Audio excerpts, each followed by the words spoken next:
Hello there. Hopefully you've just watched my introduction, which tells you I've got a crazy brain and I'm trying to do a crazy thing. If you watched the second video, one finger technique, then you'll know that you can play the guitar just using one finger and move it up and down. This builds on from that. This is the two finger technique, and there's a couple of sequences, patterns, that I've figured out that basically, oh my god. Like, when I first started learning, the one finger technique was like, right, my brain's overwhelmed and I struggle to focus, I've got a neurological thing. But that sounds nice, and I can work with that as a songwriter on some level, as a creative on some level.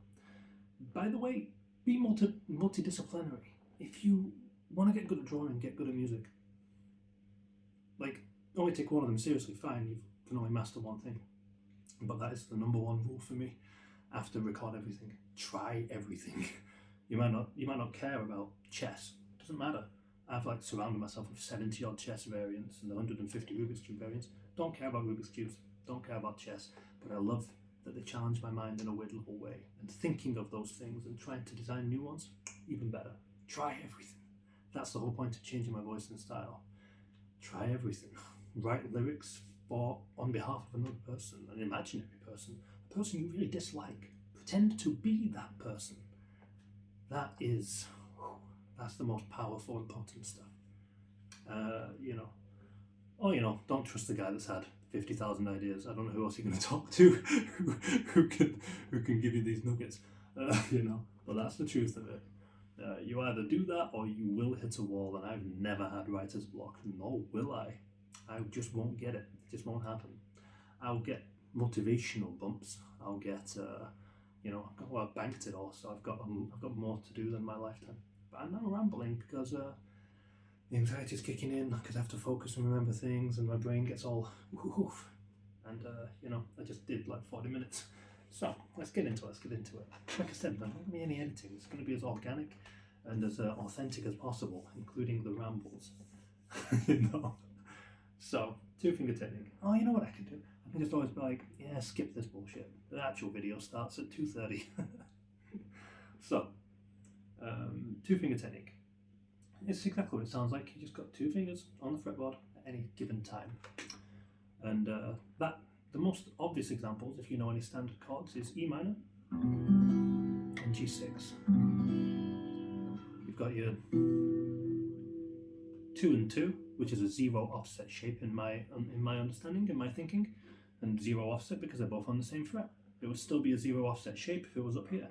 And so it's kind of like shifting your shapes up and down. So when you play E minor, you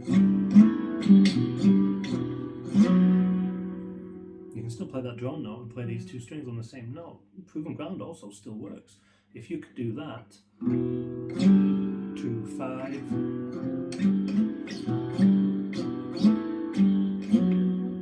it'll still work on the E and the A, and it'll work on the D and G. And then you can intermix them. That's just one shape can create a lot of potential. I'll try and give you some examples of that. So that's an interesting thing, but we're going to forget that the zero exists for a second. -1, which you can see in this kind of a shape, is right there. So you got, in this shape, you're on 2, 1, 2. 2, 1 is a 1 offset shape, a +1, and 1, 2 is a -2. That's how I think of three finger technique, so watch that video after this. And it's all going to start to make sense how I see things. And when you see me playing, then you're going to understand how I think and why it all works, in a sense anyway. So, what I want you to really focus on when it comes to this is there's two sequences mainly. There's always the exception to the rule, and there's ways around all that, and especially when you get to three fingers. But it's exponential. So, and once again the capo comes in, and did I leave it? No, I left it right there. Okay. So,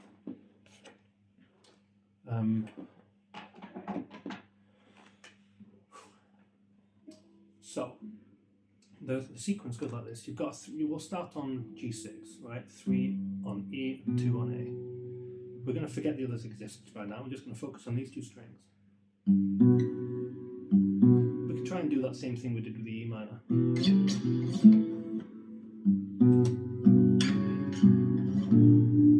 That could still work. Interesting.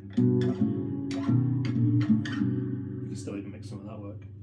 But the actual shapes you've got at hand is roughly from the range of minus whatever you like. That's why the drum note works all the way up here. Minus 12 shape if we're considering this 2. If we're considering this shape would look physically like some crazy, you know, finger up here and finger way down here, you know. For some reason, no matter how high up you go, the drum note always works. So it doesn't matter how far you go into the minus.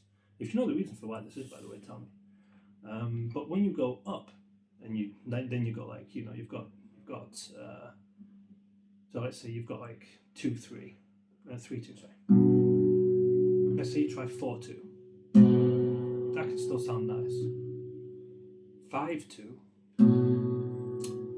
Go a bit harder. 6 2 is a semitone. Very hard to make that sound nice without other things adding into it. It's also going to tilt you towards a kind of a jazzy tonality. And then 7 2 is the exact same frequency. 8 2 is also a semitonal issue, and 9 2 is impractical.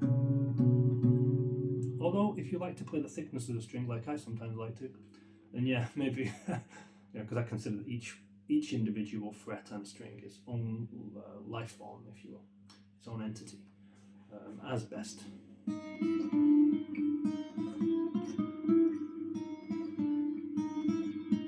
There it is.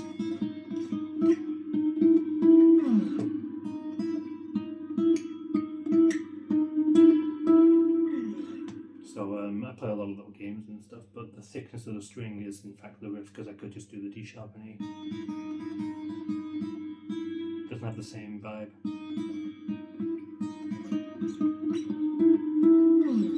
Same frequency, different timbre, intonation, whatever word you like.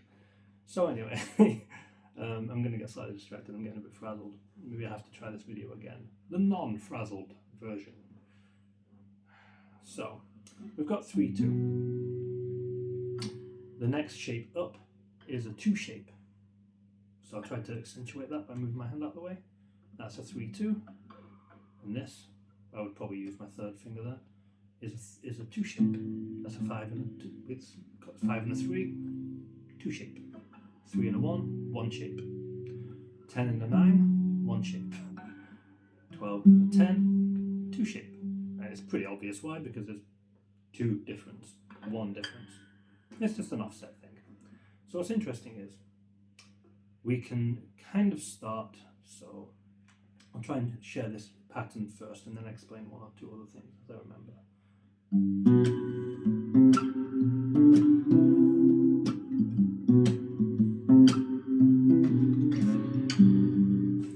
You're always going to have to ignore my fluffs.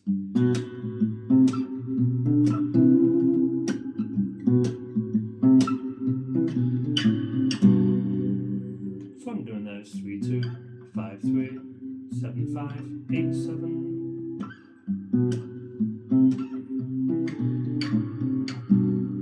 Ignoring all the other strings. You can really write a lot of songs this style, by the way. This is an incredibly potent methodology, by the way. So you can strum that if you want as well.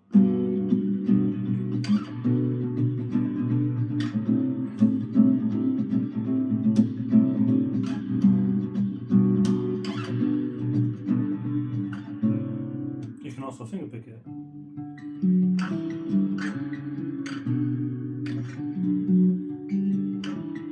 Yeah, there it is.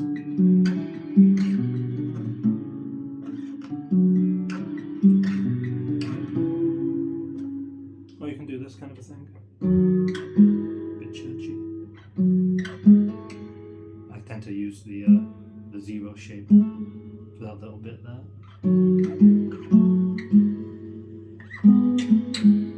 What's amazing is that there's a couple of patterns. It's called the 1 2 2 or the 1 1 2, and you can intermix those, and it goes both ways. So it could be a 2 1 1 or a 2 2 1 rather than a 1, 2, 2. So watch what happens when we start on 3, 2. Then we move up to the next position, which is a 2, which is, when I say a 2 shape, that means it's 5, 3. The next position is another 2 shape, 7, 5. So those distances are everywhere on the guitar, and it always works. It sometimes even works with the B string, although you can turn it upside down. It also works on the B and the E.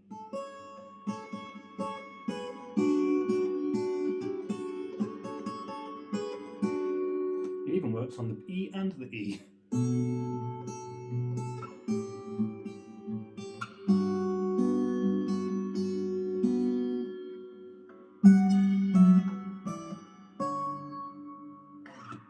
So it even works when you split the string, so you try E and D.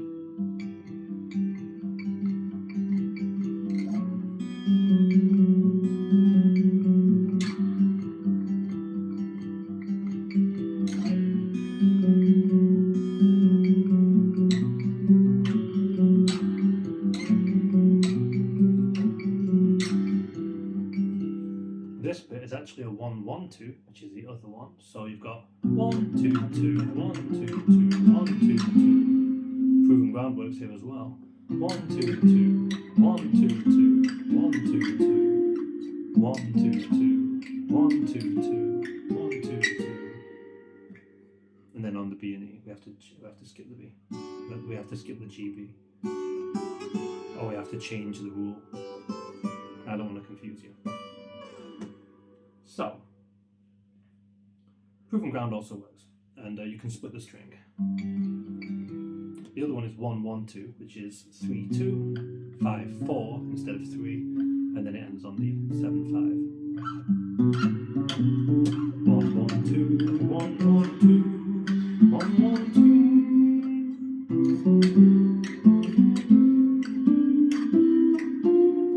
2. There are examples you can do 1, 1, 1.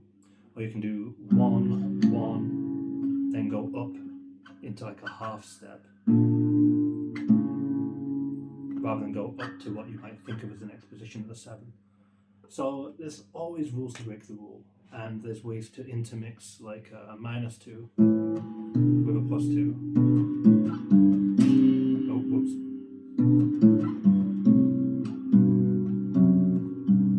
And I've gone to a 1 and turned it upside down as well.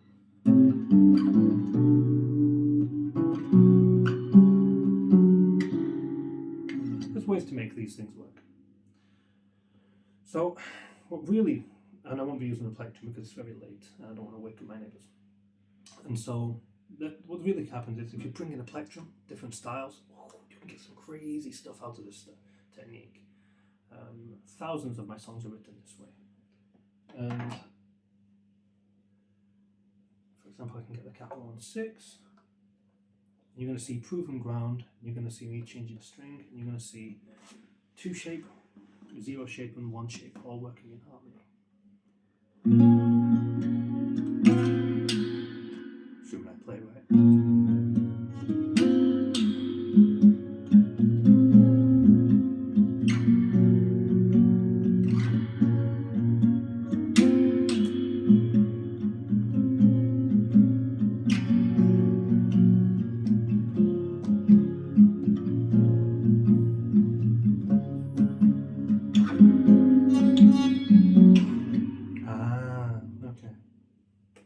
I'm not used to, I need to calibrate this.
this is using 0 shape with -2. It's using 0 with 1, with 2. It's using the 1 1 2, the 1 2 2. So it's kind of combining all those. It makes it a really good example. It's one of the first like songs in standard 4/4 I ever wrote as well. It's called Someone You Know. So, yeah, not that I remember it very well vocally. So yeah, this is really useful to know that you can intermix the 1 1 2 and the 1 2 2. You don't always have to be trapped to 1 2 2. You can go like 1 2 2 1 1 2. Right, they even make good call and response. As does the one finger technique.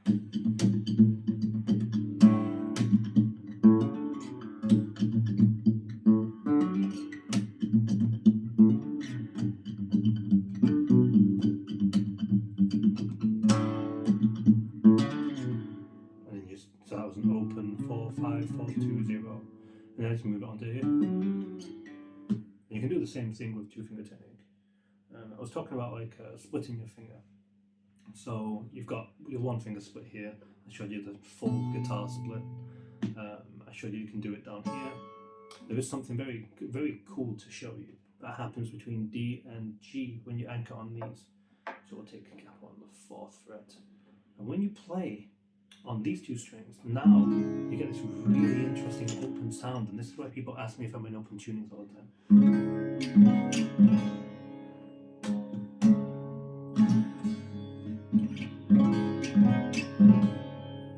So here it's just 11 and 9, then down to the 1, which is a 9 8, and then down to the 1, which is 7 6, with a capo on 4. This works across the guitar, no matter where you put the capo. The D and the G have this relationship. It doesn't have the same effect. Oh, that's interesting.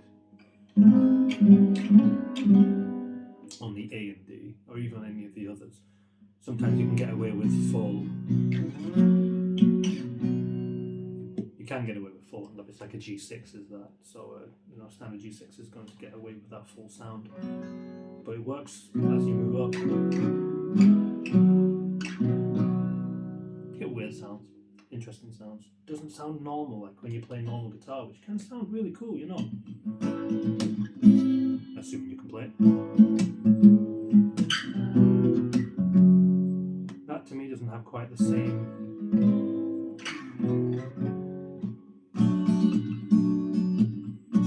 I still like to play this way sometimes, but it doesn't have that same like freedom. I can add 50 chords in a song this way, because as soon as I touch the guitar, I know I'm in a 1 position. Even when I'm doing my 1-finger technique, it's like, oh, what can I do with that? Well, I could try turning it into a 2-finger. It's got an interesting sound though, or something. And you can kind of make your choice. That's a 2, that's a 1. The next one up could be a 1. It's going to change the sound, or it can be a 2. Whenever you do a 1, you've got that decision. Sometimes, as I say, you can do a 1 1 1. That starts to really demand a bit more of you creatively to resolve it and make it sound musical. So, another thing I showed you can actually do it inverted. You can do an A, anchor on the A and the B. This actually is an Iron Maiden sequence, which I figured out after.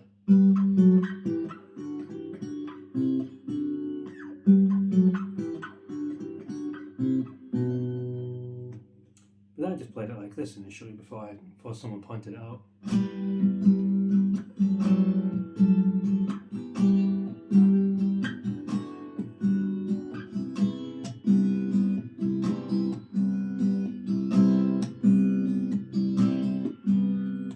Theirs is definitely better. But this is just a simple song, and that's still just 2 shape, although inverted and with split string. The next choice down is still a 1, inverted and upside down with split strings. Then it's a 1, so it's a 2 1 1 2 2. So we don't actually know that the next one is a 1, but it will work. I've never tried it. The 2 and the 3 here.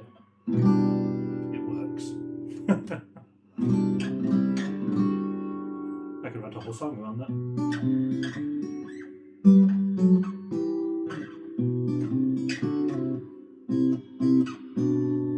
I could very easily.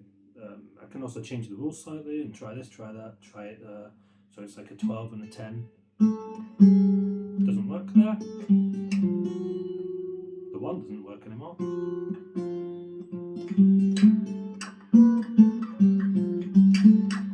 I think that's an octave.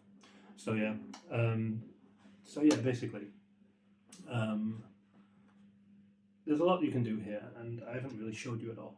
So you can play all kinds of styles. You know, you can come up with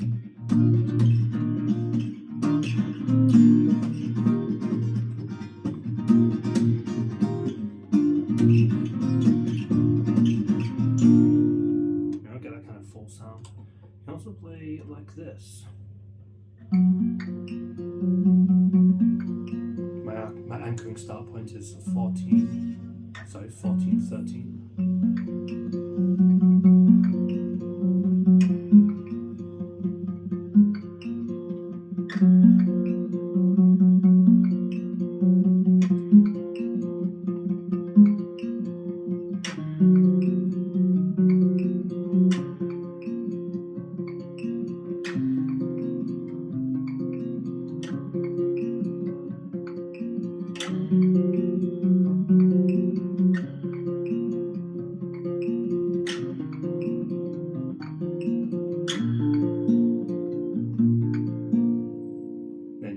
Then you just start to strum.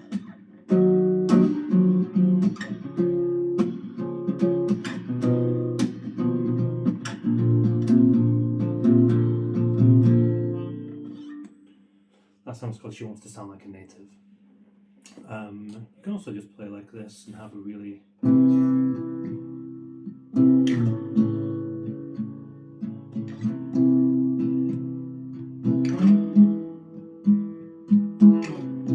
that's an 8/7 with a couple of 2 down to 5/4, and then up to a 12/11. Then for a chorus, just go up like I did in one finger technique with broken. 2 to a 1.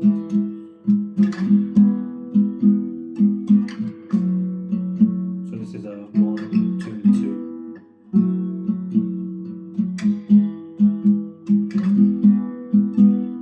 So having gone 1, 2, 2, I know that I can go that 17, 16 becomes a 1. And so it always moves, it doesn't matter where you put the capo, it's going to be relative to it. And this is a crazy powerful way to play. I've only seen a few people play this way. And even then, they don't diversify quite the way I do with it. And that's my greatest trick, because now my brain doesn't have to think, okay? I've already pre-banked it and I can recycle. If I've got a pattern that I'm used to doing, the relative distance of 3, 2, this shape, this movement, my brain doesn't care if I'm doing it this here or here. It just knows that those distances are what they are. So it doesn't really care. So it's really easy to transfer some of those patterns, and you can't avoid them, and it changes massively when you're strumming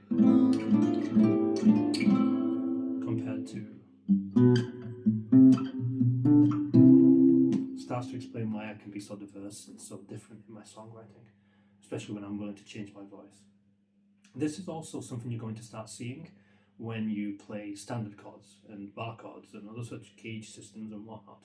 You're going to start seeing these relationships, and you cannot avoid them, but you can laser focus on them. And I would love to see what other things people have got. I saw a great demo actually by one of the few people I've seen play like me. Is the guy who created or someone did a demo of the guitar triller, and ended up being like, and they were using my chords. I also learned a song by Ben Harper recently, and though it was tuned down to the whole thing is my shapes, you know.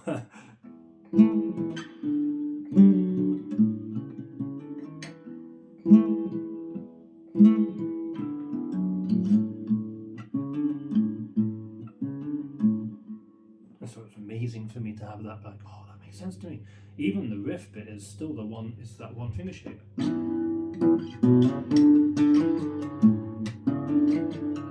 It's a great song, Please Me Like You Want To.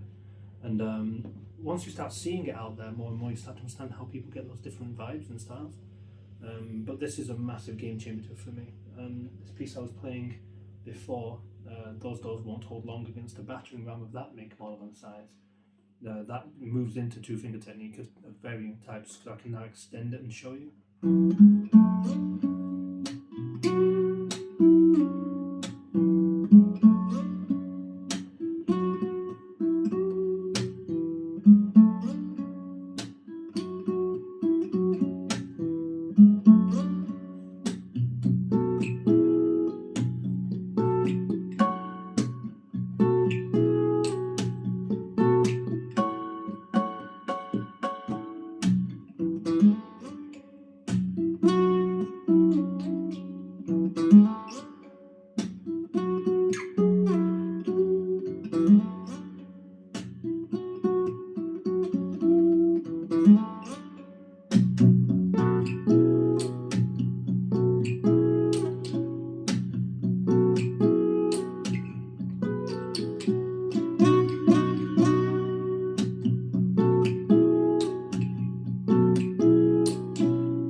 The rest of it goes on to another little bit, which then just becomes one finger, and yeah, kind of like, and comes a whole bunch of stuff, which is really cool. I really love the way it ends, and it ends up going back to that bit, whatever that bit is. Did I just get that wrong? It doesn't matter. So yeah, I just kind of want to share that with you and show it to you. I was talking about how you can take one shape and move it around. I've got this one song here that starts out with this. It goes like a. The starting shape is on the A and D, and it's a 2 and a 2. So it's like an E minor, but with the finger on the D instead of the G instead of the D. My God.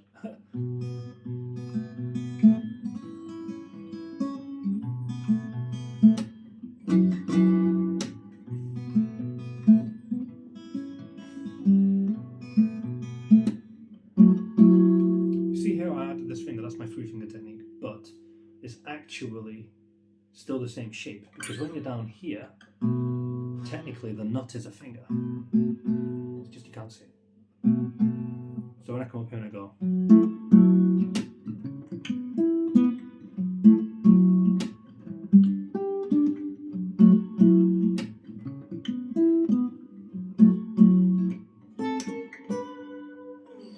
that's all one shape, really. The main focus is the relationship between these two distances.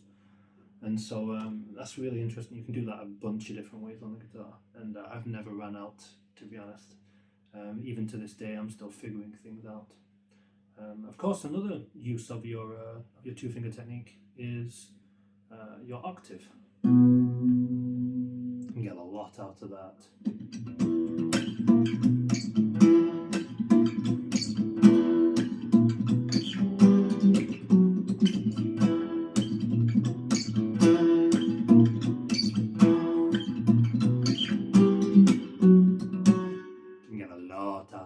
A lot of songs, and of course then that becomes your power chord once you add that middle finger back in, and this is your -2.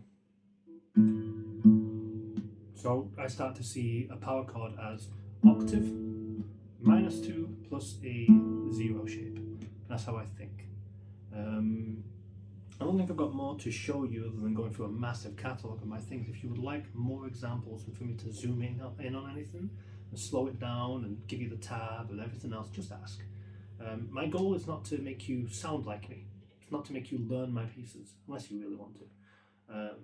You know, that's a calculated risk on your end, because I'm in the position by which one of the reasons I do the things the way the reasons I do the things the way I do them is because I just don't learn other people's things, and it's taken me 15 years, and I've tried maybe 10 times, not very hard. Ben Harper's song is probably the only one I've ever spent actually trying to play, and even then, I was still not playing it entirely right. So I'm in a bit of a conundrum for my intention and desire to help you, but also my honest opinion, and also how did I get to do the things that I do, and how do I do them, and why do I do them, is because I didn't listen to anyone else, and so I wanted them to shut up and just ignore me, and now figure it out my own way. I believe inevitably you're probably going to land on these structures one way or another, and learning them only really adds to your choices, because I'm not going to tell you what the correct timing is or anything else, and that's really where the musicality comes from. These frets, they really create this, and the tuning and the design of the guitar, it creates this for you, and the structure is just waiting there for you, and even if you don't realise you're using it, maybe now you will. 3-finger technique is not that much more complicated, but once again it's exponential and everything can interact with each other. So you can go from 1 finger to 2 finger to 3 finger. You can, as soon as you put 1 finger down, you'll eventually know how you can make it 3 finger, which of course then 4 finger is add the octave typically. This is not necessarily the most comfortable way to play for most people. I do have quite large hands, so 4 finger is something to maybe keep your eye on. I'm very comfortable with that now, but maybe others wouldn't be. So yeah, I'm not saying that this works for everyone. Some people can do some things I can't do. It's too fast, it's too complicated, too much, can't remember it. So gonna take my advantage where I can find them. I want to thank you for listening, and I hope that you're getting something out of this, and if you've got any questions, I can do a follow-up video. I've run out of brain juice because I've just been recording for an hour and I get really frazzled by cameras and trying to remember everything. And also trying to condense 15 years worth of observations into the tiniest little package for you. I will suggest that what I think you're doing when you do a 2-finger technique, and if you know better than me and you know why this works, tell me. I think you're avoiding the like if you put it, depending on where you put the capo, then you'd be avoiding the opposite. But I think when you're like doing this, you're actually avoiding the sharp notes. But when you do, and I think that's actually going to follow like a major scale. But when you choose to do a 1, that's doing the 1-2-2 pattern. But when you choose to do the 1-1-2, then all of a sudden you've now got a sharp in there, and I think that happens when you're in a minor, and I think that's what's going on there, but I can't guarantee it. This sequence though can allow you to like change, like this little trick I do can allow you to change your key like 3 times in 5 chords without even realizing you're doing it. A lot of the time people don't know what I'm doing or how to follow me because my segments don't make sense to the standard way they think, which shows me how limited it is. That's why I want to share this way of doing things. Because also, if you look at the finger use, it's so economical. My hands barely move, they barely change shape, and I get a lot out of this. More than the examples you've seen, you know. I'm hoping to upload a lot better examples of these things, like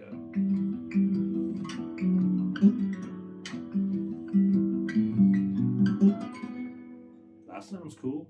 Could get that going. You know, infinite of these. So I shouldn't try and record them all for you. But you can get a massive variation of style, or depending on how you approach things, you know. It is a bit messier to play this way until you learn how, because unless you like this, I love to palm mute, and I've got like this jelly finger. It took me a long time to develop that.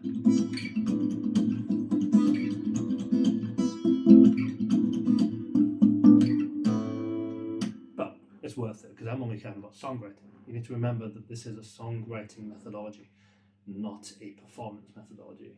You would then tidy it up and clean it up and practice it well.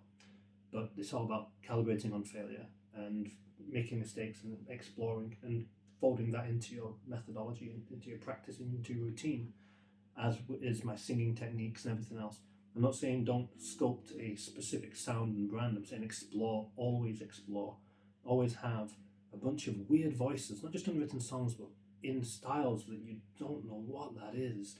And I'm not saying that you don't have those. I'm saying broadcast them or share them.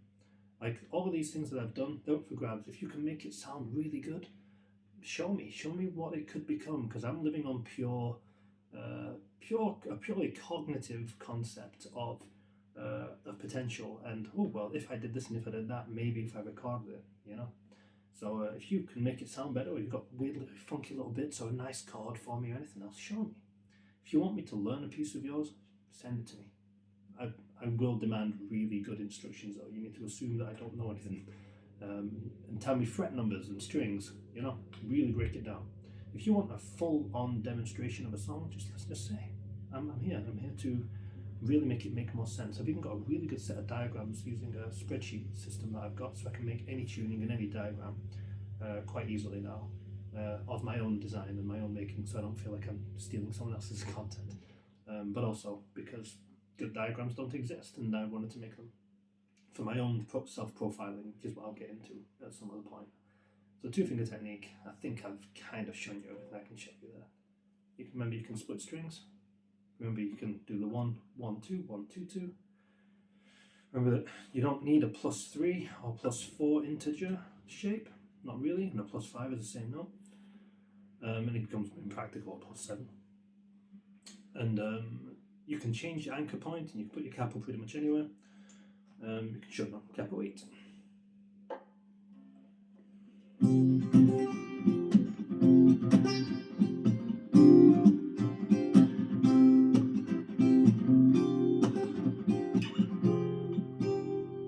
Didn't do it right.